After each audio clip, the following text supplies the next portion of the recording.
All right, let's talk about photography, about pictures of events and stuff.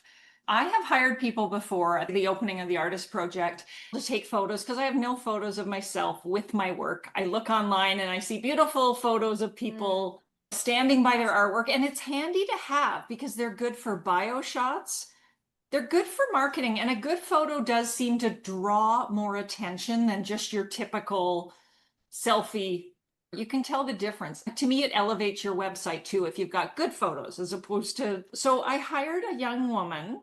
She was local to where my show is. And the neat thing is, like, I knew her from something else, but I knew that she takes those family shots on Instagram. Apparently, young people can't raise their children without taking photo shoots of every event. Like, the leaves have fallen. We need a family photo shoot. That did not exist when we were young at all. None of this. But so there's a number of young photographers out there who are really good at this kind of thing and getting people's personalities. So I just thought I'm going to, hire this woman. And it was a wonderful experience.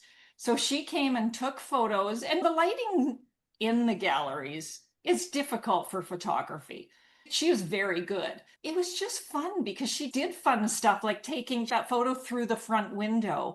I really liked that. I wouldn't have thought of anything like that. I would just think, okay, smile, take your photo. But because she works with so many people and her thing is drawing out personalities and that, she was just funny, and it was very much shoot. Like there was none of this, okay, sit, smile, whatever. She just kept shooting. So it was great fun. I really like the photos, and she's got a bunch more coming. She just wanted to give me those ones right off the bat. It was a really reasonable price, and I get all the photos. Remember back in the day, it used to be you pay $12 billion for one photo. Like, Yes. so what was she using, Suzanne?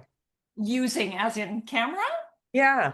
Oh, she had a good, like, Camera, yeah, and she yeah. brought lighting and everything, set it up, and then realized she didn't need it. She tried a few things and then thought, no, we're gonna go without. Maybe some great photographers can bring their phone and go snap and get the same stuff. I have no idea. But yeah, this was a professional thing. And it took an hour. So it was a reasonable price, an hour of that. And I can't wait to see what the other ones look like. And when she was leaving, I said to her, can you also take pictures of the art just to see? She said, oh yeah, I'll just snap a few. So I have no idea what those will look like, but they're bound to be better than mine, where I just stood there and tried to get a photo of the wall. So I highly recommend it. I see those pictures of people online, even in their studios, standing by their work, and they're just great photos.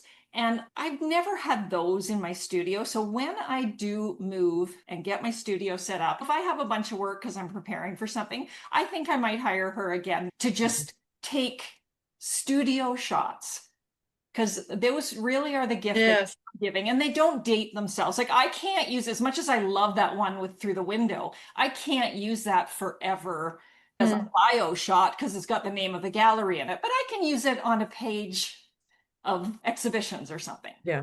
Yes. So other stuff is pretty timeless. It's just Good. Yeah, it's interesting because yesterday I was in the studio, and the people I'm doing the collaboration with, we've hired a photographer to document the collaboration. So a lot of it is video and us talking. He's very good. A young guy of about 25, and he really knows his stuff. And just having that, you're removed from it. You're removed from the process.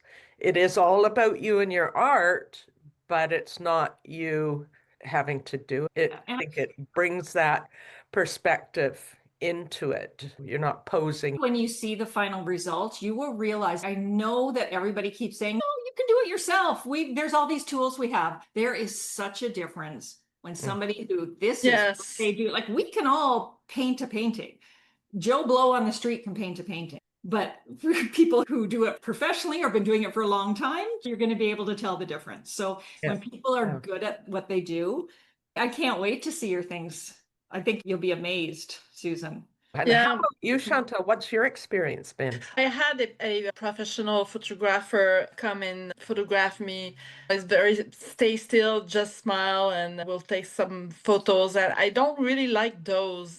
The photos were great, but it's staged. I loved like the photo that you talk about when we see you through the window and it's natural. You're doing your thing, and then there's this photo that's it's artistic. So I would love to find when I'll go and my new house, I would like to find a nice photographer, like an artistic photographer that sees our work as not as he's or she's an artist in his or her photograph, and we're all doing our things. So I just to have a romantic look of the person that is working. Yeah. Yeah. I think you can, and then, as I say, look up somebody who just does all those kind of little events, because you can tell from looking at the photos whether they're good or not, but they're used to dealing with like bringing out a personality as opposed to just line up, smile. And they're used to dealing with kids who mess up everything and are doing Yeah. different things, but they manage to get a shot.